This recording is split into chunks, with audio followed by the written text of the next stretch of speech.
tracking your primary KPIs, things like your new patient numbers, which channels are the most profitable for you, things like your scheduling rate, your conversion rate, and really making data-driven decisions in your practice. The etymology of the word sales actually means to give. And that's exactly what you're doing. You're giving them the confidence, the opportunity, the time, the attention so that they can, improve their smile. Hello, hello, hello, beautiful people. Coming live from our Marketly headquarters. Let's do this. We have a super fun show today. Yes. Okay, so today we're going to be getting into some interesting stuff. We're going to be looking at the secret to scaling your dental practice, and it might not be exactly what you think it is, right? It really comes down to having the right strategy, right? Which we've broken down as a company into 4 simple points to make it really easy to digest. And I think why I'm really excited about this episode, Dominique, is because this is really the basis of our brand name change, right? We were roadside dental marketing for 25 years. And over the past 3 years, we've really dove into strategy before tactics and measuring that ROI and what that looks like. So we've really become, a quite evolved marketing agency and with the experts that's on our team now. But really the base is this. Right. The base is what we're talking about today is having the right strategy, because every practice is just a little bit different on how you optimize their strengths, their weaknesses, their opportunities, their threats, along with their goals of growth. So it's just that strategy to how do we get them there and becoming that strategic partner. Right. It's really kind of like our North Star to grow these practices. And when you say strategy before tactics, what that really means is evolving from, hey, we're going to help you with Facebook ads, or we're going to help you build a website, right? No business needs Facebook ads or they don't need a website. They need growth, right? And so taking more of a 10,000 foot view and looking at how do these different, services or tactics fit into your overarching business strategy, right? And that's kind of what we're going to dive into with the first point on the star. But before we do that, why don't we just introduce ourselves? So why don't you go ahead and just introduce who you are? All right, great. I'm Shannon. I am the CEO. I run this ship. I'm very proud of it. Been around since 1999. And really driving the innovation from our client relationship aspect of our agency. And this is Dominique. And I'm the CMO here at Marketly Digital. I focus on anywhere from campaigns to development, websites, everything, when it comes to really driving results. That's kind of what I'm focused on, and building the business with this young, amazing lady as well. Yeah, I would like to also add, a lot of people don't know that I started in dentistry in 1987, and then I just started marketing all of the doctors that I worked for, and then co-founded the agency in 99. It's always been a family-owned and operated agency. Now I run it with my son, Dominique. So we're very proud of the new brand and where we're taking the business into the future. Yeah, so let's start with the first top point on that star, which is brand foundations. So what would you say brand foundations is, and why is it important? I would say it is so important because 2 reasons right off the top is that it's usually years before people, doctors really look at their brand. And is it up to date? Is it really the experience that the patients are coming in and seeing and feeling? They have not updated it digitally. So what they're getting in the practice, they put so much time and effort into creating these beautiful relationships with their team and their patients, but their digital presence does not portray that. So that is like their brand messaging, their core is they have to look at that. And also people have changed so much. The human psyche has changed so much to be really authentic. You can't have just stock images on there. You can't have, just basic brand messaging, we're your dental family. literally almost 80, 90% of practices say that. There's a whole nother episode on that alone, but we have to have that foundation so then we can grow. Like where do we want to grow from what their growth goals are. Having that strong brand foundation is of the utmost importance. Okay, so your brand foundation, it's your brand messaging, Your brand right? It's your photography, your assets, right? Your video assets. Video. It's your website, which is really the foundational piece for all the rest of your marketing. But when we go into brand foundations, it really expands to business strategy, right? It's Absolutely. not just about branding, right? Right. Logos. Oh, no. Right. It's That's really about the fluffy yeah, stuff. it's not just about the fluffy stuff. Although the fluffy stuff, that is the fun stuff. Yeah, it is, of But course. how would you say this expands into business strategy, or when you're talking to these doctors, how are you able to help them with the strategy side of things? I would say when we're looking at brand strategy, it's, do you want to grow your team because you want to be more convenient? You want to offer more times for them, maybe in the evening times, in the weekend times. So you want to bring on associates. Do you want to offer more services so you can be all under one roof? And they don't have to go different places. They know that, a lot of times people try not to go outside of the practice so much. And then there's some practices that, they only want to do one or two things very well. And they become very known for that. Like if you want this and this done in your mouth, these guys are the ones to go see. And then also is it multi-location? I would say that is a huge attraction to us. It's kind of that building a multi-associate, multi-location practices because, with the first location, we want to make sure that the brand foundations is super set. So then when they grow either an associate or a location, it's so much easier and it grows quicker because there's a lot of cost involved in growth in the very beginning. To bring on an associate is crazy expensive. And if they don't have enough patience, they're just sitting around. There's nothing more frustrating. Right. And so once we have that strength of the brand foundation, it's like, now let's hire an associate or let's do more hours. And then let's even build out ops. Sometimes that's a conversation. But we have the brand foundation set. And then it's even on the different locations. Sometimes there's differences in the type of location or the services they're going to be offering there.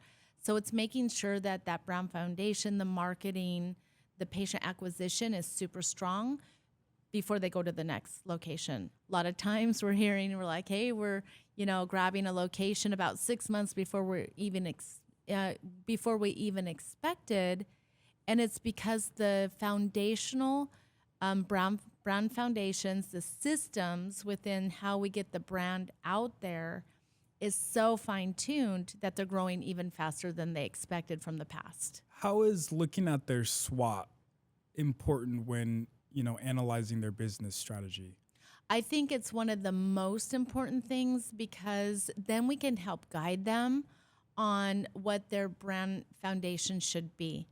Because it's like, well, what do if you're not, family, dental family to them, we have to guide them on what they are. So knowing what their strengths are, they're like, oh my gosh, that's so cool when they're telling us about their talents and like let's say they've been around for 40 years and it's a father and two sons and they lecture at the college and you're like, it's all white collar. Like we see the brand. So we're testing out with them. Are you willing to say this? Is this true? That sort of thing. So we see their strengths. Okay, then their weaknesses, we want to stay away from, or we want to make sure we protect the brand because we know their weaknesses and what they need to work on. Their opportunities is huge. I mean, that's where we need to live, right? We're like, okay, could we get a little edgy here? Or no one is talking about this after we do our competitor analysis. Like, let's go strong. Let's find some blue ocean. Because a lot of times the clients that are coming into us, it's pretty darn competitive, right? Or, we have just different scenarios that they're living within their practice. And so that one's super strong. And threats are, we just have to be very cautious about it because we want to look at the whole thing when we're building a brand, that foundational piece, because it takes time and it's a little expensive. But it also means their legacy. I mean, they're trusting us with their legacy, right? So we have to help them get it right and optimize and test as we're building out that brand foundation. So that SWOT really helps us do that. Yeah, I've seen how helpful it is and how important this first piece, the brand foundations, aka the business strategy, is, instead of just kind of shoving down, tactics. Hey, we need to just do SEO or add these pages on your website. It's like, how do these things fit into the individual, the bigger picture for this practice? Absolutely. And what this doctor is trying to do at different stages in their careers, right? Like you mentioned, there's doctors that are just coming up. There's doctors that are established. There's doctors that are trying to get their first associate or already have one or two associates. There's ones that are, a couple locations in or more like pushing DSO style, right? So at each, layer, they're willing to do different things. They need different things.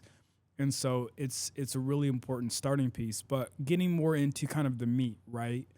Which is our second point on the star, new patient acquisition.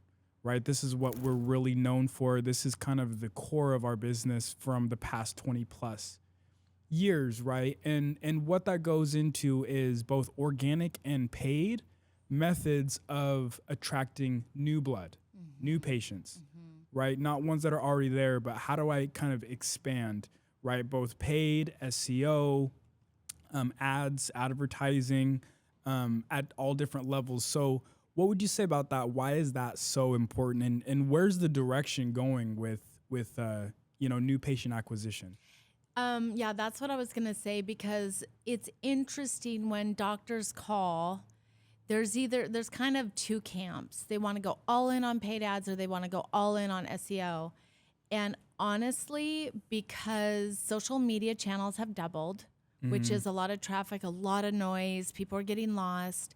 The patient journey has become, from 8 to 12 touch points. Now we're at about 21 to 35. I mean, it's like absolutely nuts.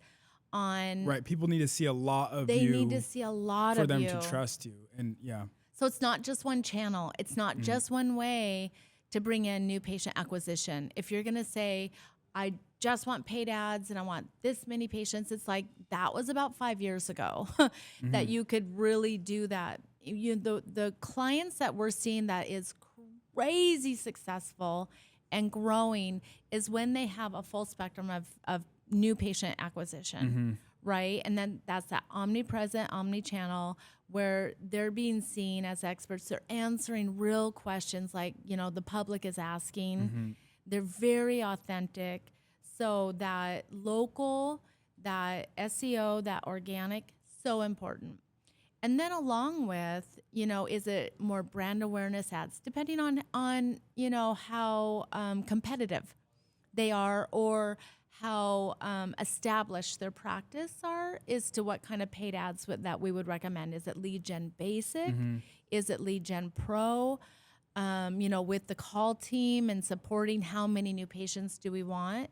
So we definitely want to customize a plan for that new patient acquisition, but they have to open up their minds that it has to be kind of an omnipresent, omnichannel. Omnipresence, right? And to me, the reason why that's so important, it's about having the right information at the right time in front of the right person. Yes.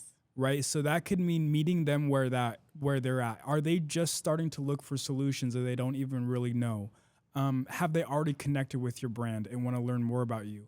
Have they maybe became a lead but they're, still on the edge about actually coming in and having, from video content to offer driven content to educational, value driven content at each stage of the buyer's journey, and really building that trust so that they see your face and your brand as the go-to for a specific solution, right? But from your experience, why would you say omnichannel and omnipresence is really the most predictable way for practices to grow and scale in attracting kind of new market share? Because their competition isn't doing it. Yeah. Their competition is not doing this. This is so new. Very, very few people are doing what we're doing. And we are going everywhere the patients are going. And it's impossible to say everybody's going to come through a Google channel or everyone's going to go through Meta. Like, you really have to test, what channels are they on? Where are they going to get them from? And even what they're searching. What are they really thinking about? Is it the cost of the implant? Are they worried about being judged? That no judgment movement that we would want to go off, anxiety free, emergency dentistry. There's just so many different ways that the patients that can, come in, that this is just a win-win for the patients. The patients need to find the right doctor too, right? And so when they make that effort to become kind of that community thought leader, like they're, it's this beautiful balance of this professionalism and, man, I'd like to go have a beer with that guy, Right. or that gal. It's like, okay, they get me. They get me because there's so many different, like you said, positions that they could be in as a human being. And even in those searches, Dominique, it's also, we can just lose them because they get busy or the kids pull them away, or maybe another aggressive marketer retargets them because they're searching for dentists and they see that. So a lot of people are like, oh, which dentist did I call again? Right. And most dentists that we talk to don't realize just how competitive the landscape is. Yeah. And it's not just other dentists, it's just life as a whole. You got to think about people's, attention spans getting distracted. And you mentioned about different channels, how sometimes we talk to doctors who can get so hyper-focused on one channel. It really has to be omnichannel now.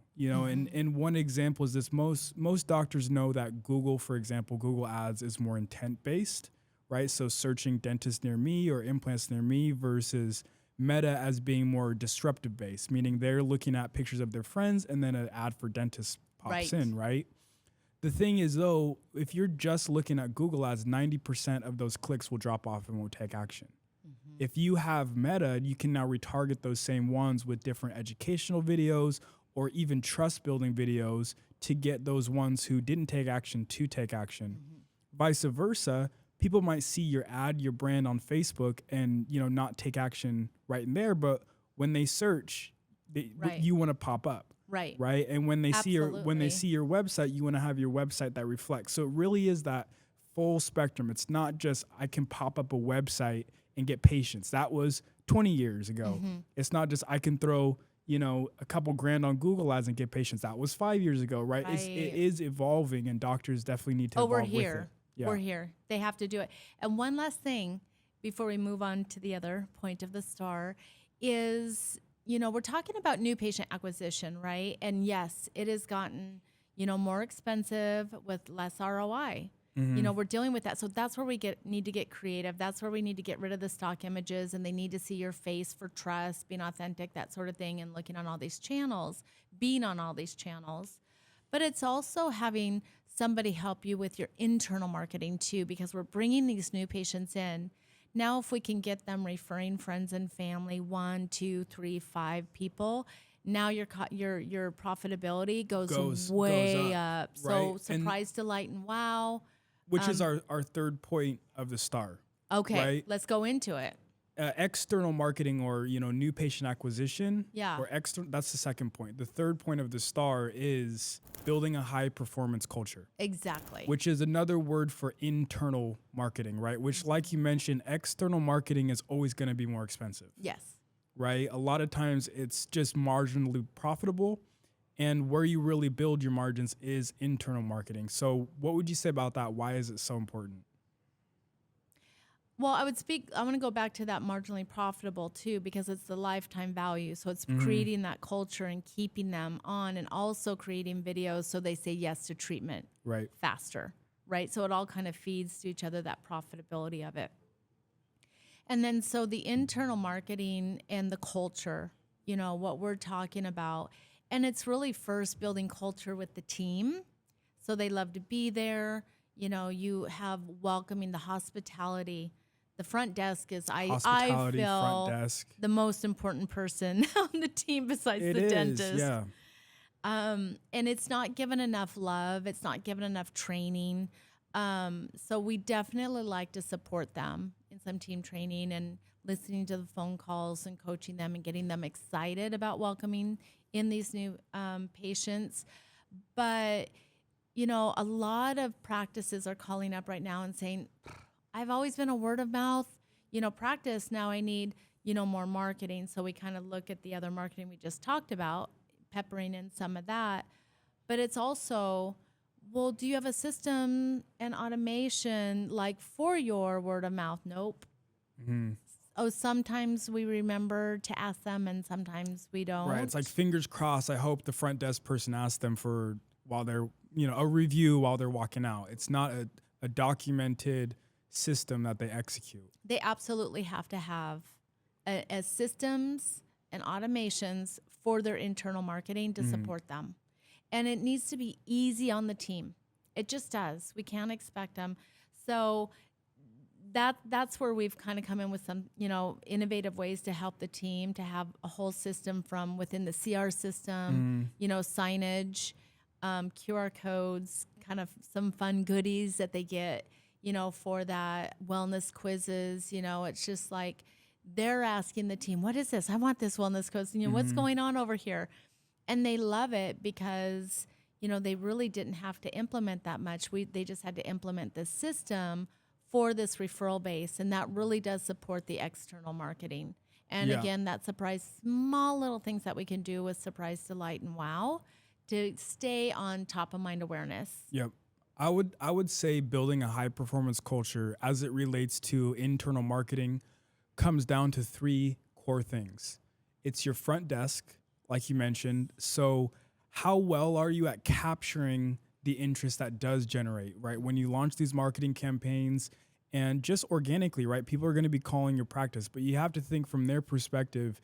If they don't get an answer, they're on to the next listing on Google, right? Yep. People have too many options, right? Or so it's not a friendly answer. Or it's not, it's exactly, it's not a friendly answer. It's not an inviting answer, which kind of brings me to the next point is how is the customer service, right? The hospitality, building that, you know, customer care, that level of hospitality. So when someone does come in, they feel, you know, this is the office for me, right? They're going to stick around because you can do all these, you know, external marketing, Facebook ads and SEO and all these things to bring people in. But if they don't stay with you, those won't be profitable. Nope. You have to build up your lifetime value through both getting referrals, reviews, and making them feel like this is the practice for me when they do connect with you. And it is one of the last things that they put their attention to because it's just hard. I mean, through COVID, they lost a lot of their team. The team changed. The team's psyche changed. Right. And so they were just like great, you know, excited to have a butt in the seat. And I think that they really need to rethink that. And there's a couple things. I'm just going to be super honest here. And I did the job. I started in dentistry, right? Is either people absolutely flipping nail it or they're okay. Or, oh my God, get out of that seat. That is so not okay. Yeah. Like, you cannot be in that seat. That's terrible. Terrible answering, or they just don't answer. They don't, I mean, it's awful. And there's a lot of that. So then, hey man, you're going to start putting all this marketing dollars and building up your practice growth. And you do not have someone answering that door, welcoming, smiling, and bringing those patients in that you just paid a lot of money for. We got to fix that. We're here to help. Right. We got to fix that. So that is a big deal, you know, to make sure that happens. It's one of the number one things that leads to practice profitability, right? It is. And I know that, you know, in dentistry, it's kind of taboo to say this, but, you know, your treatment coordinator, you know, depending on your team structure, but your treatment coordinator really needs to be a salesperson. And it's not like you have to sell something like a car, but you have to be like, you have to help them get out of their own head so they'll take care of themselves. Right. And it's like, it's okay to spend $5, $10, $20, $50,000, you know, to have the confidence that it's going to be worth it. It's enough value for you. that is a salesperson. Yeah. You know, it's a human psychology thing. So, you know, do you have to have somebody in dental to do that? No. Find somebody that sells Mercedes. Like go to Right. go to Ritz-Carlton, find somebody, a really nice med spa. And I mean seriously, even at Starbucks and waitresses, I found, you know, I'm encouraging some of the practices to do it, and they find them in these places. We've literally and they found nail it. people at coffee shops where Yes. their energy is just extremely high, and I feel like, man, I want to come back to this coffee shop just because I love you. Like, and yes. you've referred them or given them to dental practices And to they do their hire front 'em. desk, right? Just because, Yeah. you know, and like you said, the word sales can sometimes come off as like an icky word, like, oh, used car salesman, but the etymology of the word sales is actually means to give. Yeah. And that's exactly what you're doing. You're giving them the confidence, the opportunity, the time, the attention, so that they can, you know, improve their smile, because that's what they're all Absolutely. coming for, right? Yes. Yeah, you're changing their life, and Mm-hmm. they're in their own head. You have to get them out of that. Whatever they're running up against, we have to get them out of there. Right. Which kind of brings us to the last point on our star, right? Which is measure and optimize, right? So it's really taking the guesswork out of marketing instead of just kind of going off of gut feeling, right? I mean, I think this is working. I think the phones are ringing more. It seems like they are a little bit more, you know, and really tracking your primary KPIs, things like your new patient numbers What month really over matters. month, Yep. right? Which channels are the most profitable for you, right? Things like your scheduling rate, you know, your conversion rate, you know, and really making data-driven decisions in your practice. Do you know, know- how the doctors love this so much? Yeah. Because we've suffered trying to give them good numbers and good information. And it can't be, oh, we got this much traffic to your site. Yeah, Right. that is a measurement. It's not saying we don't measure that, but it goes so much deeper into what measurements that we can really give them, so that then we can have super smart conversations about that growth that we talked about in the beginning. Like if they have these goals, how are we really, like, you have to have those targets, and are we hitting the targets? Bottom Right. line, like, are we hitting our targets? And then, you know, things happen in the practice. They get, you know, they lose a team member. This happens. Like I've ran practices, and then the doctor kind of brings their targets down. I'm like, nope, we're going to hit your targets. This is what we need to do to really accomplish this. We're not giving up. Yeah, you always say don't change your targets, just change the amount of effort you put in. Change your Absolutely. strategy, change your tactics, your but don't change your targets. Don't change them. We gotta hit those targets. Yeah. And because we're usually talking to super smart business owners, doctors that are really growing with multi-associate, multi-location, very well-established practices, they love it. They're like, oh my gosh, you know, finally a strategic partner that is helping me really look at my business and my numbers. And it's this point of the star is that we're able to show them the metrics and An have actual ROI. an actual ROI, but also even in their original plan of what their goals were, it might shift. Like, oh, I could do more of this now that we've accomplished that.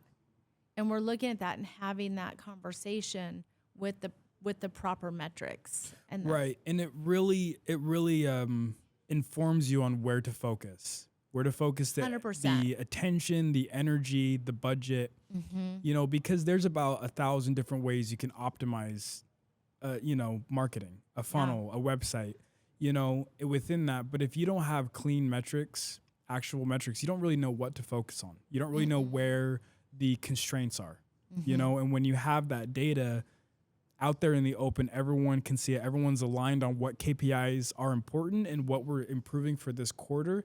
It's really what makes a difference in being able to push the profitability forward. night and day difference. Night and day difference. So, you know, if a practice could only focus on one of the 4 points, right? So we discussed the 4 points. Which one would you recommend they start with? Gosh, it really depends where they're coming in. Absolutely. Yeah. You can't say that. It really depends on where they're coming in. It's like I would need to know what their SWOT and their goals are It's like, what do you have? Like, do you have an okay website? We can like live with this for a while as we build up new patient. Are you hungry? Or you have a doctor that you're not able to get patients? That's an emergency. Like that is Right. priority. That's your low hanging fruit. Like we got to get that guy working. Right. Right. Like you mentioned, it really depends on what assets do they have. Like, do they have a great list already, or are they Yes. just starting the practice from Oh my God, from patient scratch? reactivation. Right. Like, yeah. Are they already, like you said, are they like really hungry for new patients? Hey, we need to get new blood in the door, or Yeah. it's like, hey, we need to optimize what we And have, it- and we just don't know our numbers. Hey, we're that success chaos where you're running and gunning, but you have no idea what your actual numbers are. Do you know how many times doctors have said to me, Shannon, no one's talked about, because I talk about leveraging their relationship capital that they have. And it's like, what's working right now? Let's clean it up. Let's like grow it a little bit. Now let's bring in new. Right. And they're just like, people don't talk like that. Like, that's just such a different way for an agency to look at how we're strategizing, because it really is a strategic partnership. And so it just really depends on, what is their main problems, what's their weaknesses, and what do they need to know. And a lot of them are like, let's clean up our brand. Let's have a clean brand foundation. Now I want to get out there more because my referral base, practice isn't working like it used to. That's a lot, Right. a lot of them. But I have, a plethora of, so many different ways that people come in to how we're helping them. Yeah. No, that's awesome, and this whole conversation was awesome. Like you mentioned, it's really the core of who we are now as Marketly. It's our 4-point star. It's our strategy before tactics. If you'd like to learn any more, we have plenty of other videos that go into detail on different aspects of dental marketing. You can check out our website that goes into it. And Can I say you can smash the smash that subscribe button. Smash a button. But as you can tell, we love talking strategies as well. So if you have an established dental practice and you're looking to grow, and you just want to have an open, honest, conversation about strategy, I can't promise that we'll have beers on deck, but we'd be happy to just chat with you and see where that goes. Give us a call.